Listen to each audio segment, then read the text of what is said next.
পশ্চিমবঙ্গের কয়েকটি বিশ্ববিদ্যালয়ের নাম: ১. কলকাতা বিশ্ববিদ্যালয়, 1857 খ্রিস্টাব্দ। ২. বিশ্বভারতী বিশ্ববিদ্যালয়, 1921 খ্রিস্টাব্দ। ৩. যাদবপুর বিশ্ববিদ্যালয়, 1955 খ্রিস্টাব্দ। ৪. বর্ধমান বিশ্ববিদ্যালয়, 1960 খ্রিস্টাব্দ। ৫. কল্যাণী বিশ্ববিদ্যালয়, 1960 খ্রিস্টাব্দ। ৬. উত্তরবঙ্গ বিশ্ববিদ্যালয়, 1962 খ্রিস্টাব্দ। ৭. রবীন্দ্রভারতী বিশ্ববিদ্যালয়, 1962 খ্রিস্টাব্দ। ৮. কল্যাণী বিধানচন্দ্র কৃষি বিশ্ববিদ্যালয়, 1974 খ্রিস্টাব্দ। ৯. বিদ্যাসাগর বিশ্ববিদ্যালয়, 1977 খ্রিস্টাব্দ। ভারতের বিভিন্ন প্রতিষ্ঠান ও প্রতিষ্ঠাতা: ১.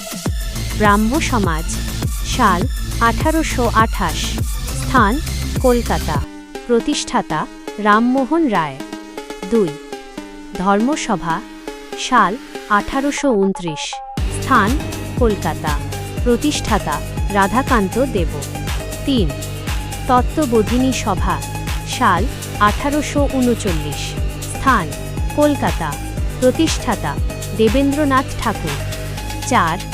ভারতীয় ব্রাহ্ম সমাজ, সাল 1866, স্থান কলকাতা, প্রতিষ্ঠাতা কেশবচন্দ্র সেন। ৫. প্রার্থনা সমাজ, সাল 1867, স্থান বোম্বে, প্রতিষ্ঠাতা আত্মারাম পাণ্ডুরঙ্গ। ৬.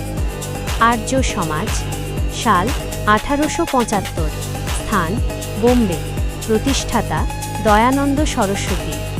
৭. ডেকান এডুকেশন সোসাইটি, সাল 1884, স্থান পুনে, প্রতিষ্ঠাতা জি আগারকর। ৮. রামকৃষ্ণ মিশন, সাল 1897, স্থান বেলুর, প্রতিষ্ঠাতা স্বামী বিবেকানন্দ। ৯.